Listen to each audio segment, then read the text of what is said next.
Le pape François, depuis le début de son pontificat, s'est imposé comme l'un des plus fervents défenseurs de l'ouverture des frontières et de l'accueil inconditionnel des immigrants. Il a vivement critiqué les gouvernements qui mettent en place des politiques migratoires restrictives, les qualifiant d'insensibles, xénophobes et même cruels. Pourtant, avec la récente loi promulguée en décembre 2024, le Vatican a adopté une position diamétralement opposée à celle que le pape exige du reste du monde.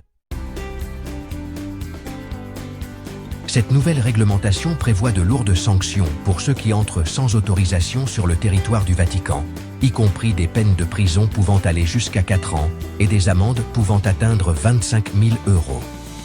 Elle introduit également des restrictions, telles que l'interdiction de retour pour une période pouvant aller jusqu'à 15 ans et des sanctions pour l'utilisation non autorisée de l'espace aérien.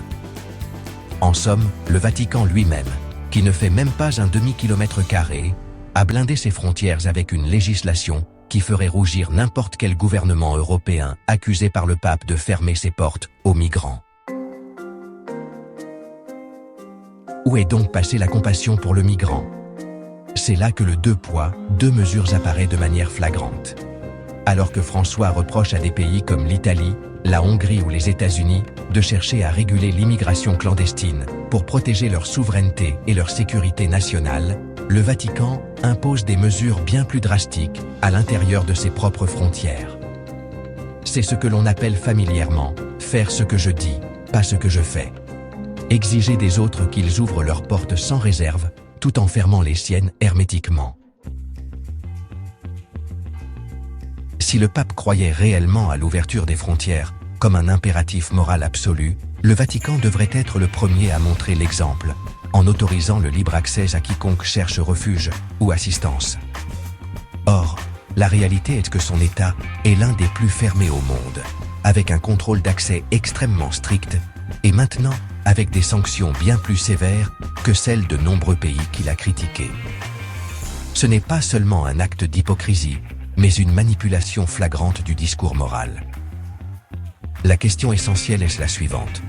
Pourquoi le Vatican a-t-il le droit de défendre son intégrité territoriale alors que les autres pays ne l'ont pas?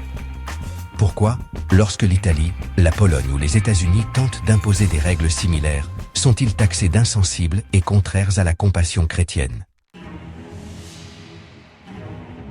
La position du pape François sur l'immigration s'inscrit dans un programme plus large d'affaiblissement des nations occidentales.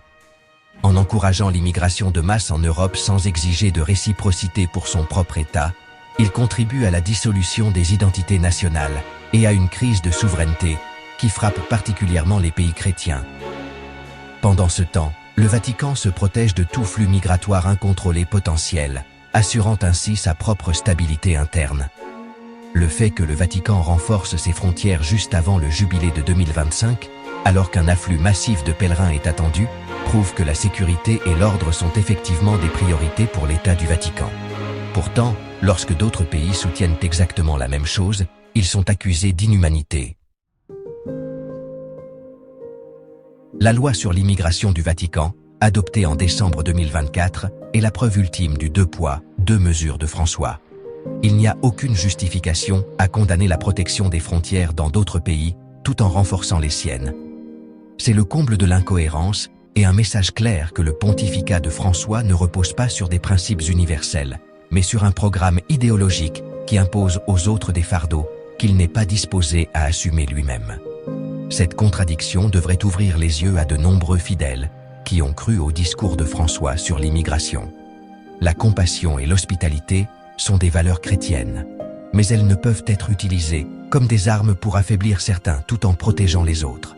Le Vatican s'est exprimé clairement avec sa nouvelle loi. Les frontières comptent, la sécurité est primordiale et l'immigration incontrôlée n'est pas viable. Mais le pape aura-t-il l'honnêteté de le reconnaître publiquement? C'est tout, le campanile de la Vendée. Laissez un like et partagez. Au revoir chers guerriers du Seigneur, et que Dieu vous bénisse.